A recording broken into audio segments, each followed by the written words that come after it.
আরে দেবো, আমি অর্ডার দেখি ওটা কি অর্ডার হয় তোর।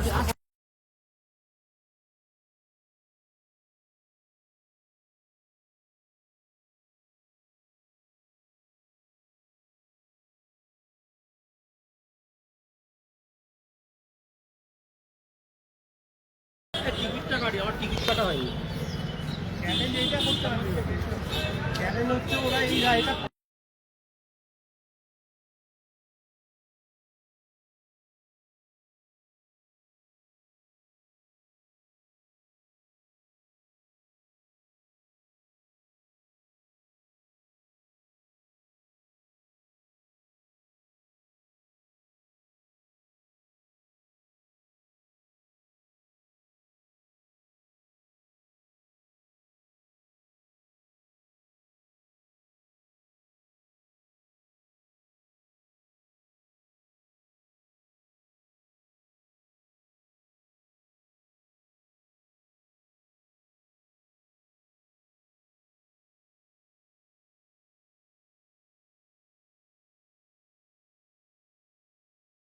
বিয়ে করা ছিল।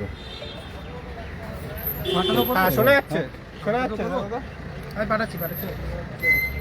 আজকের যে বিভিন্ন মামলাগুলো ছিল, যে যারা বিএড দিয়ে পাশ করেছিল আমাদের 22 স্টেটে, তারপরে ট্রেনিং করছে, এরকম প্রার্থীদের যে মামলাগুলো ছিল তার বিরুদ্ধে আমরা লড়াই দিচ্ছি, অলরেডি পদক্ষেপ করেছি।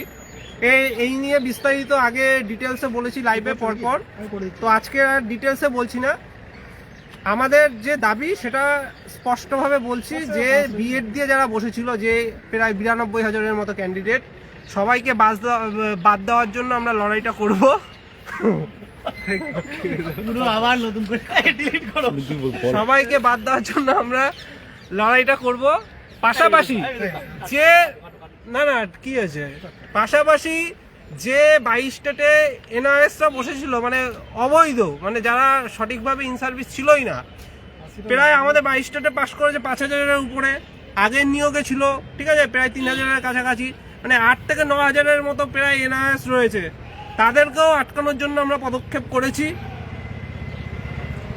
তারপরে ইন সার্ভিসদের আমি বারবার সতর্ক করছি যে আপনাদের জন্য ট্রান্সফার পোর্টাল খোলা, আপনারা না বুঝে আবেদন করবেন না, জটিলতায় পড়তে পারেন। আপনাদের তথ্য আমরা পেলে আপনাদের স্পেসিফিকভাবে আপনাদের নিয়ে মামলা হবে, আর এমনিও আমরা মামলা করছি ইন সার্ভিস নিয়ে, ঠিক আছে।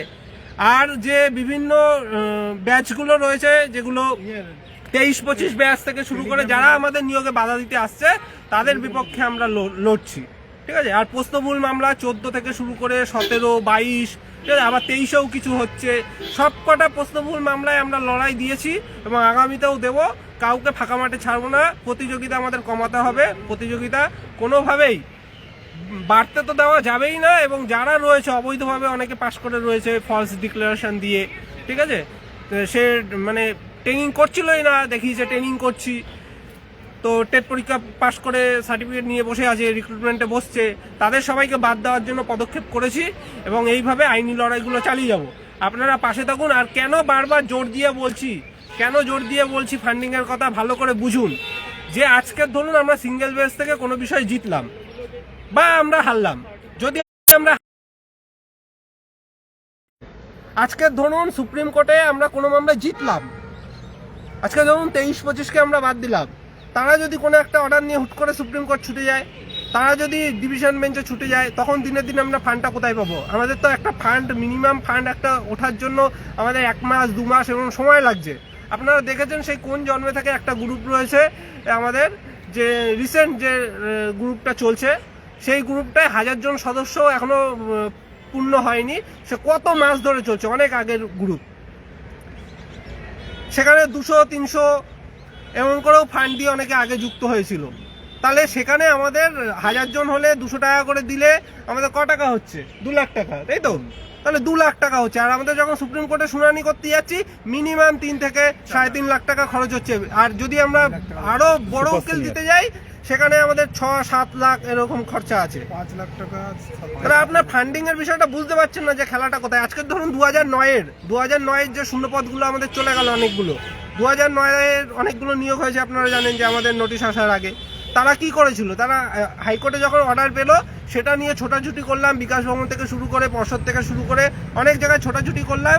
তারপরে জাজমেন্টটাকে আবার রিভিউ করে বদলানো হলো, যেখানে আমরা সেফ থাকছিলাম, তাদের নিয়োগটা তখন হয়নি, জাজমেন্টটাকে আবার বদলানো হয়েছিল রিভিউ করে।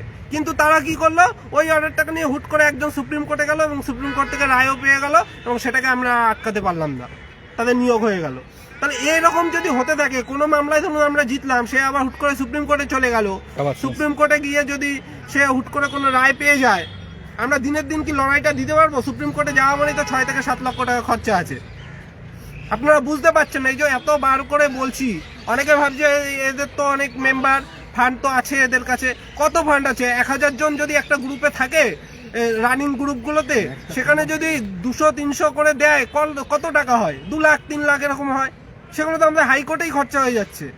তো ফান্ডিং না থাকলে কিন্তু ব্যবস্থা করতে পারবো না। অনেকগুলো কেস বললাম, এগুলো ছাড়াও পাশাপাশি অনেক মানে অন্য কেস আছে যেগুলোতে আমাদের লড়াই দিতে হবে। যেরকম আপনারা দেখেছেন যে আগের নিয়োগে যারা নিয়োগ পায়নি, তাদের কিছুজন যাদেরকে নিয়ে আপনারা আন্দোলন করেছিলেন কিছুদিন আগে অন্য পারপাসে, তারা আমাদের নিয়োগ নোটিফিকেশন বাদ দেওয়ার জন্য মামলা করেছে, আমাদের নিয়োগ স্থগিত করার জন্য মামলা করেছে, যারা আগের নিয়োগে নিয়োগ পায়নি। তো তাদের বিরুদ্ধে আমরা কিন্তু মামলায় যেতে পারি। তারা নেগেটিভ কোনো তাদের উকিল যদি বক্তব্য রাখে, আমাদের নিয়োগে যদি জটিলতা তৈরি করতে যায়, আমরা কিন্তু লড়াই দেবো। আমরা লড়াই কোথায় কোথায় দিয়েছি, আমরা আগে থেকে কাউকে বাদ দেওয়ার জন্য লড়াই করিনি। 23-25 থেকে শুরু করে যারা বিএড দিয়ে পাশ করেছিল তারা নিজেরা কোর্টে এসছে, তারপরে আমরা তাদের সাথে লড়াই করছি। আমরা আগে থেকে করিনি। আমরা আগে করেছিলাম যে বিএড দিয়ে যারা পাশ সবাইকে বাদ দিতে হবে, সেটা আলাদা ব্যাপার। কিন্তু এই 23-25 ব্যাচ থেকে শুরু করে যারা আগ বাড়িয়ে আমাদের নিয়োগে জটিলতা তৈরি করতে আসছে, তাদের বিরুদ্ধে আমরা লড়াই করব। এনআইএসরা 2টো মামলা অলরেডি করে রেখেছে, আরো আগামীতে করছে, প্রসেস চলছে ওদের। তো তারা আগে কোর্টে এসছে, আমরা সেখানে লড়াই করছি, তাদের বাদ দেওয়ার জন্য আমরা পদক্ষেপ করছি। যারা অবৈধভাবে এনআইএস, বৈধদের কোনো মানে সমস্যা নেই, যারা পর্ষদের বিভিন্ন গাইডলাইন মেনে ডকুমেন্টস দেখাবেন তাদের সমস্যা নেই। ঠিক আছে, তাহলে যারা আমাদের নিয়োগের জটিলতা তৈরি করতে হবে, তারা সে আগের নিয়োগই হোক, আগের নিয়োগে হয়তো নিয়োগ পায়নি এমন অনেক ক্যান্ডিডেট আছে, তারা বাধা দিলে তাদের সাথে আমরা লড়াই করব। ইন সার্ভিস থেকে শুরু করে যারা পরে প্রশ্নবহুল মামলায় যে 2014 আমরা আটকে রেখেছি, সেগুলো যদি বাইচান্স কখনো রায় হয়, যদিও আবার কিছু পরে রায় আমরা আটকে রেখেছি, সেগুলোতে আমাদের লড়াই দিতে হবে। ইন সার্ভিসদের কথাটা ভাবুন আগে। ইন সার্ভিসরা আসলে আপনি কি করবেন? ইন সার্ভিসরা তো অনেকে আবেদন করছে, কি করবেন? এখানে লড়াই দিতে পারবেন? আর ইন সার্ভিসদের সাথে আপনি লড়াই দিতে পারবেন? ওদের ফান্ডিং, ওরা চাকরি করে আর আমরা বেকার। আমরা সবাই 200-300 হয়তো দিনের শেষে দিচ্ছি, আর ওরা মানে চাকরি করে, চাইলে একজন নিজেরাই মামলা করতে পারে। ওদের সাথে আমরা লড়াইয়ে পারবো টাকার জোরে? ইন সার্ভিসরা যখন মামলায় বিভিন্ন লড়াইটা দেবে, তখন আটকাতে পারবেন তো? যারা বুঝতে পারছে না, বারবার সতর্ক করছি, ফান্ডিং দিয়ে আমাদের জনবল এবং আর্থিক বলটা বাড়িয়ে রাখুন, নাহলে কিন্তু দিনের দিন লড়াই দিতে পারবো না। অনেকবার রিকোয়েস্ট করছি আপনাদের, যারা ওই নানান বিষয়ে বিতর্ক করছেন, প্রত্যেকটা কেস শুরু থেকে যতগুলো কেস আছে, প্রত্যেক গ্রুপে যারা রয়েছেন তারা প্রত্যেকে জানেন যে একটা শুনানি শেষ হয়ে যাওয়ার পর, একটা লেভেল স্তরে আসার পর, বড় সংখ্যায় আর্থিক খরচ হওয়ার পর প্রত্যেকবার স্ক্রিনশট সহ সমস্ত ডিটেলস দেওয়া হয়েছে। এমনকি যে কেসগুলো শেষ হয়ে গেছে, সেই কেসে টোটাল কত ফান্ড উঠেছিল, কে ফান্ড দিয়েছিল, কোন জেলা থেকে দিয়েছিল, সব আলাদা আলাদা পিডিএফ করে দেওয়া হয়েছিল। অনেক ডিটেলসে কয়েকবার করে দেওয়া হয়েছে। যারা ওই কোনোবার আর্থিক সহায়তা করেনি, কেস গ্রুপেও নেই, তারা ওই বাইরে থেকে নানান রকম কথা বলে, তারা কোনদিন বলেন। ঠিক আছে, এইটাই বলছি যে যারা কেস গ্রুপে আছে তারা প্রত্যেকে জানেন। ঠিক আছে, আর প্রতিদিন এই নিয়ে বিতর্ক, এখন ঐক্যবদ্ধভাবে লড়াইটা করুন, না হলে কিন্তু অনেকে জটিলতা তৈরির সৃষ্টি করছে। তারপরে আমার আর একটা আছে যে নতুন করে নাকি টেট দেবে, সুপার টেট দেওয়ার জন্য আমার মামলা করে বসে আছে। বুঝতে পারছেন, এইসব জায়গায় যদি একটা রায় হয়, আজকেও দেখবেন বিভিন্ন মামলা মেনশন করানো হয়েছে, তো সেইগুলোতে যদি নেগেটিভ রায় হয়, আমাদের কিন্তু লড়াই দিতে হবে, দিনের দিন পারবো না ফান্ড না থাকলে। সোজা কথা বলে দিচ্ছি, যারা ভাবছেন ওই একটা গ্রুপ আছে, ওদের তো গ্রুপে অনেকজন হয়ে গেছে, 1000 জনের কাছাকাছি হয়ে গেছে, ফান্ড উঠছে, 1000 জন মিলে কি হয়? ওই তো হিসাব করুন না, 200-300 টাকা করে কি হয়? এর আগে 17রা দেখেছেন অল্প সংখ্যায় ছিল, কিন্তু তারা বেশ কিছু মামলায় দ্রুত পদক্ষেপ করে আইনি লড়াই চালিয়ে যেতে পেরেছিল। তারা প্রত্যেকে কত করে ফান্ড দিত জানেন?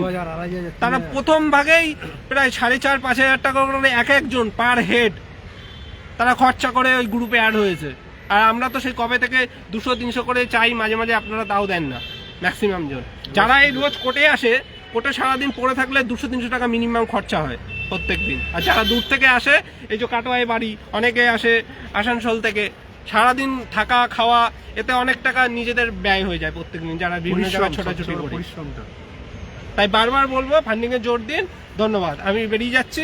ওকে না বলো।